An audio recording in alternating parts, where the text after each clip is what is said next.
பாவம் வரமாட்டியா, இங்கே ஒரு 5 நாள் இருக்க வேண்டிய வேலை இருக்குடி. Hi juries, welcome back to our channel. நான் உங்கள் முத்தை அண்ட் நந்தினி எங்கே அப்படின்னு பார்த்தீங்கன்னா வீட்டில் இருக்காங்க. நான் இப்போ எங்கே இருக்கேன் அப்படின்னு பார்த்தீங்கன்னா மும்பை. எதுக்கு ஏன் வந்தேன் அப்படின்றதெல்லாம் விலாகில் சொல்கிறேன். இப்போ எதுக்கு இந்த விலாக் எடுக்கிறேன்னு விலாகில் சொல்கிறேன். வாங்க வீடியோக்குள்ளே போகலாம். செக் அவுட் பண்ணிட்டு கிளம்பியாச்சு. ரூம்லாம் இல்லை, வேறு ஒரு விதமாக எடுத்துருந்தேன். பார்ப்போம் மும்பை நைட்டு எப்படி இருக்குன்னு பார்த்து.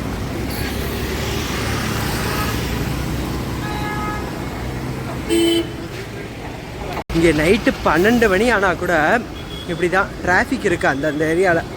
இங்கே கொஞ்சம் பரவாயில்ல. நிறையா பிளேஸில் பார்த்துருக்கேன் நைட்டு இறங்கும்போது. ஆனால் ஃபுல் டிராஃபிக் 12 மணி ஆனாலும் அவ்வளோ மக்கள் நடமாடுறாங்க. நைட்டு தான் இவங்களுக்கு மதுரையே நைட் லைஃப்னு சொல்லுவாங்க. மதுரையில் ஒன்றுமே இல்லை. 12 மணி ஆனால் எல்லாமே அடைச்சிருவாங்க. இங்கே 12 மணி ஆனால் எல்லாமே ஓப்பனில் தான் இருக்குது. அந்த மாதிரி இருக்குது இந்த மும்பை சிட்டி. ஆனால் ரொம்ப பார்த்து ஜாக்கிரதையாக இருக்கணும். இதனால் நான் ஜாக்கிரதையாக இல்லாத காரணத்தினால நான் ஒரு 30,000 40,000 வரை இழந்திருக்கேன். இதையும் இந்த விலாகில் கவர் பண்ணிக்கிறேன். ஸ்டேஷன் போயிட்டு பார்ப்போம். சேஃப் இல்லை ரோட்டில் ஃபோன் வச்சுட்டு பேசிட்டு போகிறது. அடுத்து பின்விளைவு பலமாக இருக்கும். நான் அப்படியே ரயில்வே ஸ்டேஷன் போயிட்டு கூப்பிட்றேன். இது மும்பை சென்ட்ரல். இங்கேருந்து நம்ம போக வேண்டிய டெஸ்டினேஷன் வீலி பரேல் அப்படின்ற இடத்துக்கு நம்ம போகணும். இப்போ எதுக்கு இந்த விலாக் எடுக்கிறேன்னு போய் நின்றுட்டு உங்களுக்கு கவர் பண்ணுறேன். இப்போ டிக்கெட் எடுப்போம்.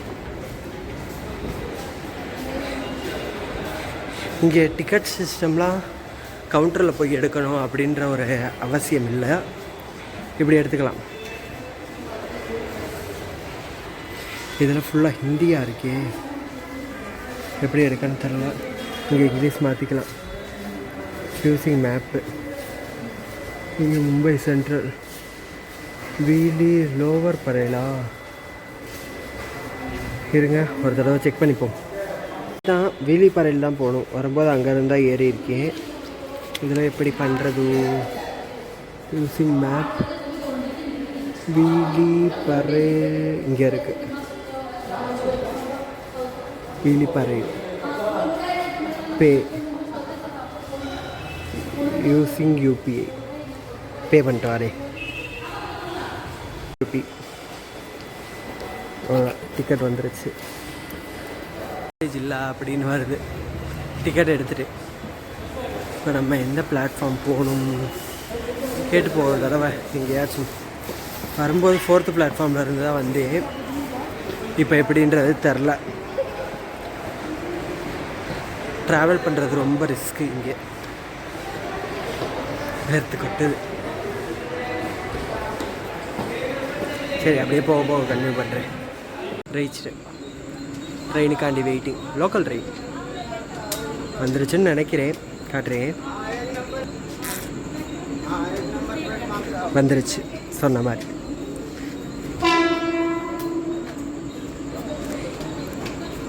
ஏறிட்டு கன்டினியூ பண்ணுறேன். ட்ரெயின் ஏறியாச்சு.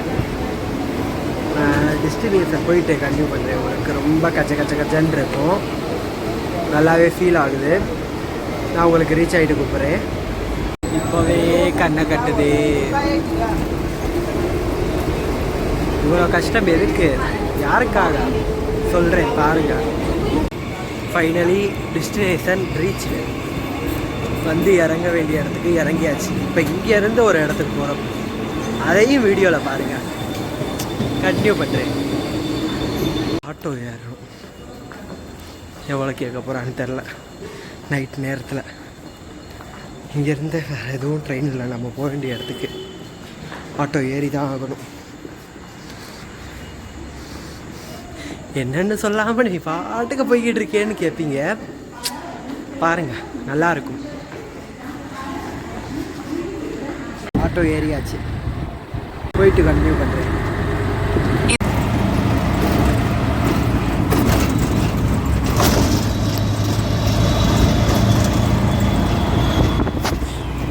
Reached place.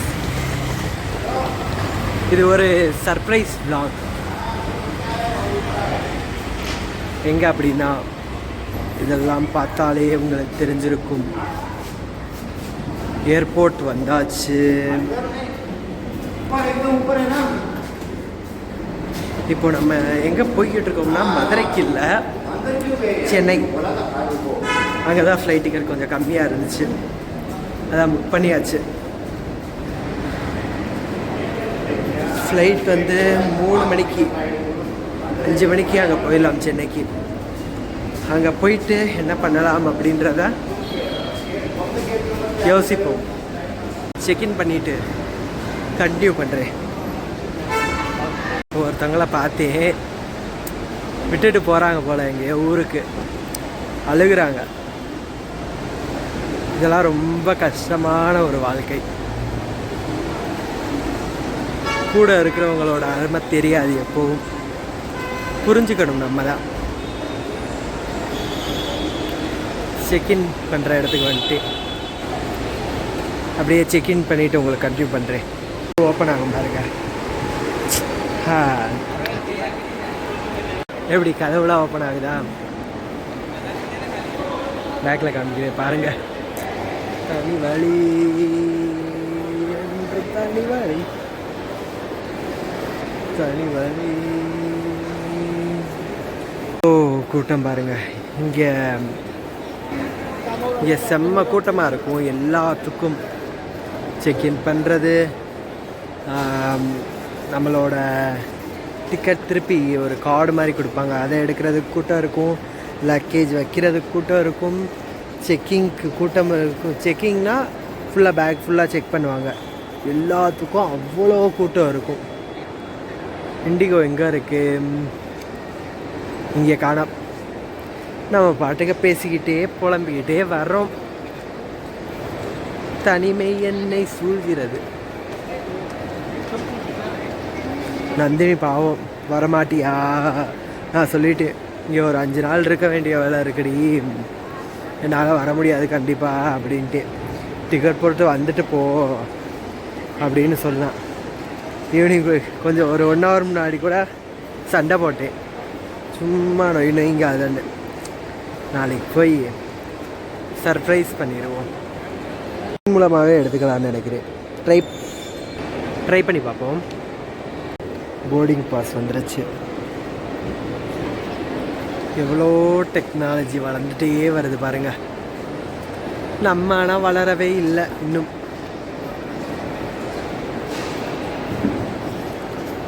வளராதனால தான் நம்ம இப்படிலாம் பேசிக்கிட்டு இருக்கோம், இதெல்லாம் பெருசாக எடுத்துக்கிட்டு. இப்போ எங்கிட்ட போகணும்னு கண்டுபிடிக்கணும். இவ்வளோ பெரிய ஏர்போர்ட், ரொம்ப கஷ்டம். கண்டுபிடிச்சி போய் உட்காந்துட்டு கண்டினியூ பண்ணுறேன். ஒரு விஷயம் நடந்துச்சு, ஷேர் பண்ணிக்கணும்னு தோணுச்சு. எல்லாரையும் செக் பண்ணுறாங்க. நம்மகிட்ட பேக் எல்லாமே எடுத்து வச்சுட்டு போய் நிற்கிறோம். ஃபுல்லாக உடம்பு ஃபுல்லாக செக் பண்ணுறாங்க. ஓகே, யார்கிட்டையும் போர்டிங் பாஸ் கேட்கவே இல்லை. என்கிட்ட மட்டும் போர்டிங் பாஸ் எங்கே போகிற, எதுக்கு வந்த அப்படின்னு கேட்குறான். ஹிந்தியில் கேட்டான், டெல் மீ இங்கிலீஷ் அப்படின்ட்டு. என் ட்ரெஸ் கோட் பார்த்து கொஞ்சம் நார்மலாக வந்திருக்கேன். நைட் நேரனால நம்ம வந்ததே ஒரு சங்கட்டமான விஷயத்துக்கு, அதை சக்ஸஸ் பண்ணிட்டு போகிறோம். இவே என்னன்னா நம்மகிட்ட அப்படி பேசுகிறாங்க. புரியும்னு நினைக்கிறேன், ஏன்னு தெரில. வேறு ஏதாச்சும் நடந்தால் கண்டினியூ பண்ணுறேன். What a beauty. காட்டுறேன் பாருங்கள்.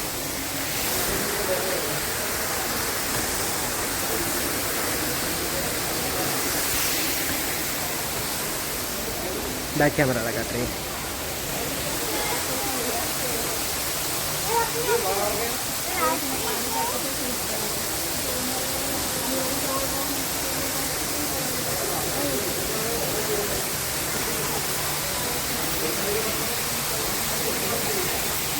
காட்டிக்கிட்டே இருந்தால் எல்லாத்தையும் காட்டலாம் போல். ஒரு விளாக் என்ன 10 விளாக் போடலாம் என்ன இருக்குன்னு சொல்லி. நான் என்னோடய கேட் நம்பரில் போய் உட்காந்துட்டு கண்டினியூ பண்ணுறேன். பார் எப்படி இருக்குன்னு பாருங்கள். ஃபுல்லாக ட்ரிங்க்ஸ்.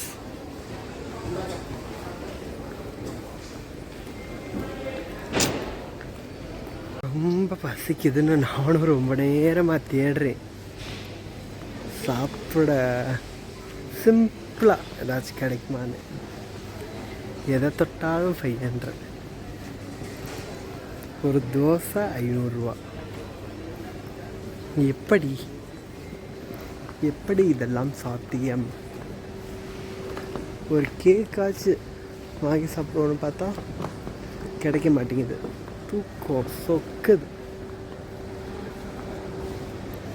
ஏதாச்சும் வாங்கிட்டு கண்டினியூ பண்ணுறேன். ஒரு மேகி கேட்டு வந்து உட்காந்துருக்கேன். பார்ப்போம் எவ்வளோ நேரம் ஆகுதுன்னு.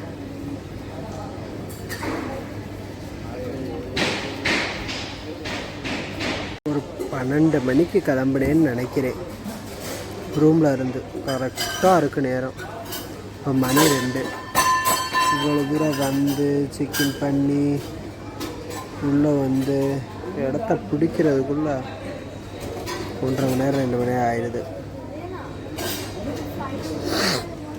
இங்கே மும்பை ஏர்போர்ட் தான் இப்படி இருக்கும். ரொம்ப பெரிய ஏர்போர்ட் சென்னையை விட. சென்னையில் கூட ஈஸியாக செக்இன் பண்ணிடலாம். இங்கே செக்இன் பண்ணுறது ரொம்ப கஷ்டம். ஆனால் பசி தாங்க முடியாது. ஓவராக பசிக்குது. அதான் செலவானா பரவாயில்லன்னு வாங்கியிருக்கேன். பாருங்கள், இது ஒன்று, இது ஒன்று 400 ரூபா. நியாய விலை. ஆனால் எனக்கு தலைவலி வந்துடும் சாப்பிட்லன்னா. அதான் ஏதாவது சாப்பிடுவோன்னு வாங்கிட்டு இப்படியே இப்போ சாப்பிட்றேன் கேக்கு. அது சேஃப்டிக்கு போகிறப்போ. ஏன்னா 5 o'clock இறங்கணும். போய் பார்ப்போம். அவ்வளோதான். ஃப்ளைட்டில் ஏறுறாங்கன்னு நினைக்கிறேன், தெரியலை. சாப்பிட்டு போய் வேகமாக ஏறுவோம். 3 o'clock கிளம்பணும்.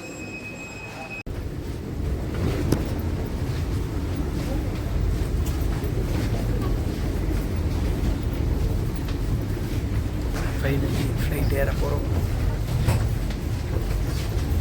நிறையா போராட்டத்துக்கு பிறகு பேக்கையும் பிடிங்கி வச்சிட்டாங்க. ஹேண்ட்பேக் எடுத்துகிட்டு போகலாம், அதையும் வாங்கி வச்சிட்டாங்க. அவ்வளோதான், கொடுத்துட்டு வந்தாச்சு. உள்ளே போயிட்டு உட்காந்துட்டு கண்டினியூ பண்ணுறேன். Finally flight ஏறியாச்சு. சென்னை போயிட்டு லாக் கண்டினியூ பண்ணுறேன். ரீச் சென்னை. டைம் பார்த்திங்கன்னா ஒரு 5 o'clock ஆயிடுச்சுன்னு நினைக்கிறேன். தூங்கிட்டேன், வந்ததே தெரில.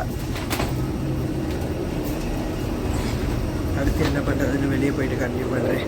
லக்கேஜ் எடுக்கணும். ஹைஜரி டைம் பார்த்திங்கன்னா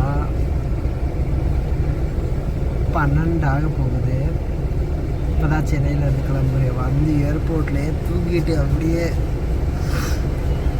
சும்மா சேர் மேலே உட்காந்துருந்தேன். அப்படியே தூங்கிட்டு இப்போ தான் சாப்பிட்டு பஸ் ஏறுறேன். சர்ப்ரைஸ் நாங்கள் எப்படிலாம் போகுதுன்னு பாருங்கள். ஏதாச்சும் நடந்தால் கண்டினியூ பண்ணுறேன். Finally reach Trichy. திருச்சி வரதான் பஸ் கிடச்சிச்சு ஸ்லீப்பர். எனக்கு தூக்குன்றதுனால ஓகே அப்படின்னு ஏறிட்டேன். இன்னும் ஒரு 2 hours மதுரைக்கு போய் சேர்ந்துடலாம். நான் இன்னும் வந்துக்கிட்டு இருக்கேன் அப்படின்றது சுத்தமாக தெரியாது. காலையிலேருந்து பேசவும் இல்லை. இப்போ இவ்வளோ நேரம் ஃபோன் சுவிட்ச் ஆஃப் ஆயிடுச்சு, சார்ஜ் இல்லாமல். பஸ்லையும் சார்ஜ் போட முடியலை. அடுத்து முன்னாடி கண்டக்டர் சொல்லி சார்ஜ் போட்டு இப்போ விளாக் எடுத்துக்கிட்டு இருக்கேன். இன்னும் சாப்பிடக்கூட இல்லை. வீட்டுக்கு போய் சாப்பிடுவோம். என்ன நினைக்க போகிறான்னு தெரியல. இன்னும் சுத்தமாக சொல்லலை. விளாக் பார்ப்போம். ரொம்ப சுவாரஸ்யமாகலாம் போகாது, ஓரளவுக்கு இருக்குன்னு நம்புறேன். பார்ப்போம். ஹைஜூரிஸ் ரொம்ப டயர்டாக இருப்பேன் நம்புறேன். இன்னும் ஒரு துளி கூட தெரியாது நான் வர்றேன்னு. போய் ரியாக்ஷன் பார்ப்பா. அடுத்து நம்ம பேசுவோம்.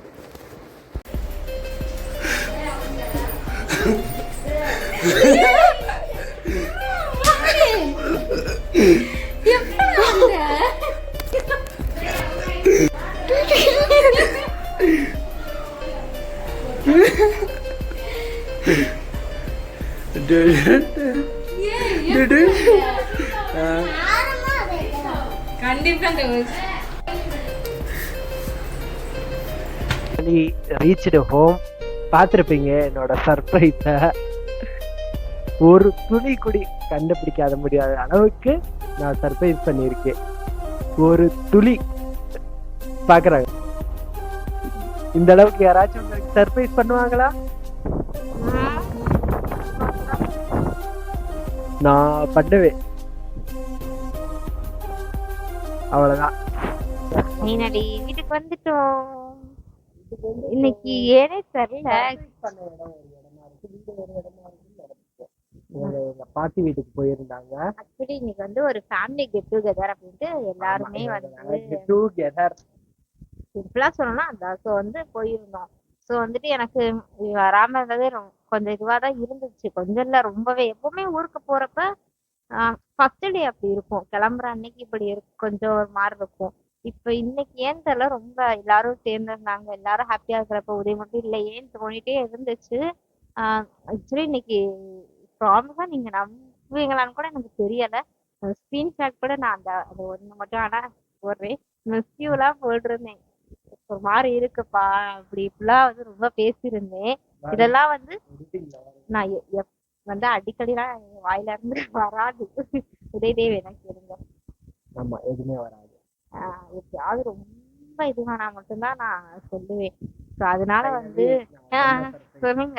அதுவும் இல்லாம வந்துட்டு எனக்கு ஹிண்ட் கிடைச்சிருக்கு, பட் நான் தான் கவனிக்கல. நேத்தே வந்து என்னோட ஆண்டி சொன்னாங்க, அந்த மாதிரி டிக்கெட் புக் பண்ணிட்டேன்ற மாதிரி மாமா சொன்னாரு அப்படின்னு. ஆனா வந்து ஓகே, எங்க இஷ்யூ முடியல. ஸோ நான் வந்து அதை மைண்ட் பண்ணிக்கல. இல்ல இல்ல அப்படின்னு சொல்லி, ஏன்னா அந்த பிளான் இருந்துச்சு, பட் அந்த பிளான் நடக்கல அப்படின்ற மாதிரி உதவி சொன்னனால இல்ல ஆண்டி வரல அப்படின்னு நான் முடிச்சிட்டேன். அதை பத்தி அது யோசிக்கவே இல்லை. இன்னைக்கு வந்துட்டு ஃபுல் டே சார்கிட்ட பேசவே இல்லை. அந்த இந்த ரீசன் சொல்லிட்டு டெக்ஸ்ட் பண்ணிட்டே தான் இருந்தா தவிர பேசவே இல்லை. அப்பவுமே எனக்கு தோணலை ஏன் பேசாம இருக்கான் அப்படின்னு தோணவே இல்லை. அதுக்கடுத்து கரெக்டா கிளம்பி வர்றப்ப கூட என்ன சொன்னான்னா, நடந்து போயிட்டு இருக்கேன் ரூமுக்கு அப்படின்ற மாதிரி சொன்னான். அப்ப எனக்கு 2 வாட்டி ஹாரன் சவுண்ட் கேட்டுச்சு. என்னடா அப்ப கூட எப்படி யோசிச்சேன்னா, என்ன நடந்து போயிட்டு இருக்கேன்னா ஒருவேளை கேப்ல போறானா ஏன் மாத்தி சொல்றான் அப்படிதான் யோசிச்சே தவிர வர்றானோ அந்த மாதிரி தோணவே இல்லை. ஃபைனலா வந்து கார் வந்திருக்கு, டோர் ஓபன் பண்ணுங்கன்னு சொன்னப்ப கூட இது என்னோட பிரதர் இன்னும் வர்றான்னு தான் சொல்லியிருந்தாங்க. இவன் இப்பதானே போனா சாமி கெட்டுக்கிறதுனால அவனும் அங்கதான் இருந்தான். இப்பதான் 1/2 தான் ஆகுது. அங்க வந்து கார் வேற இடத்துல இருக்கு, அங்க இருந்து வர்றது அப்போ கூட யோசிக்கிறதா பாருங்களேன். என்னோட சிஸ்டரிங்கா சொல்றாங்க, ஒருவேளை உதவிதான் வந்திருப்பான்.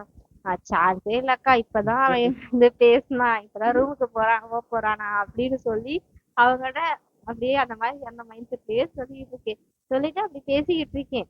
அவன் அங்க கார் வந்துகிட்டு இருக்கு, போய் கேட் ஓபன் பண்ண போயிருக்காங்க. நான் என் சிஸ்டர்ல அப்படி சொல்லிட்டு சரி ஓகே என்ன அப்படின்னு பாப்போமே அப்படின்ட்டு கீழே இறங்குறே சார் வர்றாரு.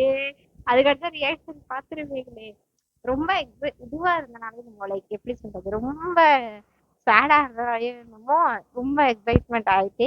என்னோட எக்ஸைட்மெண்ட் லெவலே அவ்வளவுதான்ப்பா, இந்த கண்ணீர்லாம் வராது, பட் ஹாப்பியா இருக்கேன்.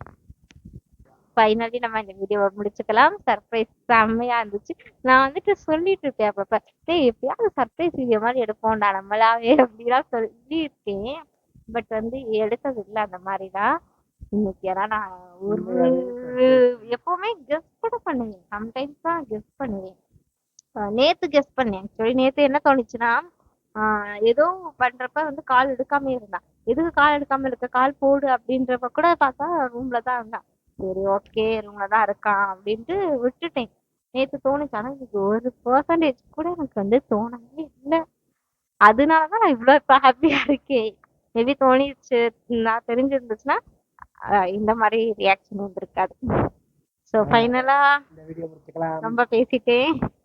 இந்த வீடியோ பிடிச்சிருந்தா லைக் பண்ணுங்க, ஷேர் பண்ணுங்க, கமெண்ட் பண்ணுங்க, சப்ஸ்கிரைப் பண்ணிட்டு பெல் ஐகான் தட்டி விட்டுருங்க. Bye bye jury.